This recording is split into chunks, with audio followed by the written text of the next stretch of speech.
வாழ்க்கை வந்து ஒரு சர்க்கிள் அப்படின்றது வந்து ஒரு அஸ்வின் லைஃப்ல வந்து ஒரு ரியலா நம்ம பாக்குறோம். இப்ப என்ன தெரியுது, சிஎஸ்கேல கெரியர் எங்க ஸ்டார்ட் பண்ணாரோ திரும்ப வந்துட்டு இப்போ சிஎஸ்கேல ஆரம்பிச்சு பஞ்சாப் காடி, டெல்லி காடி, ராஜஸ்தான் காடி, லாஸ்டா திரும்ப வந்துட்டு இப்போ சிஎஸ்கே வந்து மறுபடியும் ஆட போறாரு சேப்பாக்கில் ஹோம் கிரவுண்ட்ல.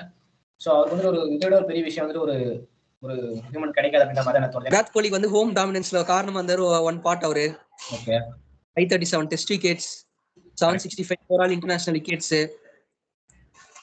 ரிட்டையர்மெண்ட் ஆக்கர் ஆல் ஃபார்மேட்ஸ்ல அப்படி இருந்து 320 சரி, ஐபிஎல் மட்டும் தான் அதுக்கப்புறம் ஆட போறாரு. ஸோ ஒரு மாதிரி ஒரு பவுலர் வந்துட்டு இந்தியன் டீமுக்கு வந்ததுக்கு அப்புறம் வந்து ஆல்ரவுண்டர் வந்துட்டு யாரும் இந்தியன் டீமுக்கு கிடைக்கவே மாட்டாங்க. ஸோ இன்னொரு விஷயம் வந்துட்டு அப்படின்னா ஒரு YouTuber to score test century. அப்புறம் நம்ம இப்போ சிஎஸ்கே ஆட போறாரு ஐபிஎல், அப்கமிங் ஐபிஎல்ல.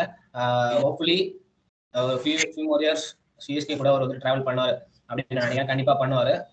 சென்னைக்கு ஆடினாரு, அடுத்து அப்படியே ஓடிஐ, அப்புறம் டெஸ்ட் டோனி யூஸ் பண்ணாரு. நல்ல ஒரு சிஎஸ்கேக்கும் சரி ஒரு டெஸ்ட் பவுலரா இருந்தாரு.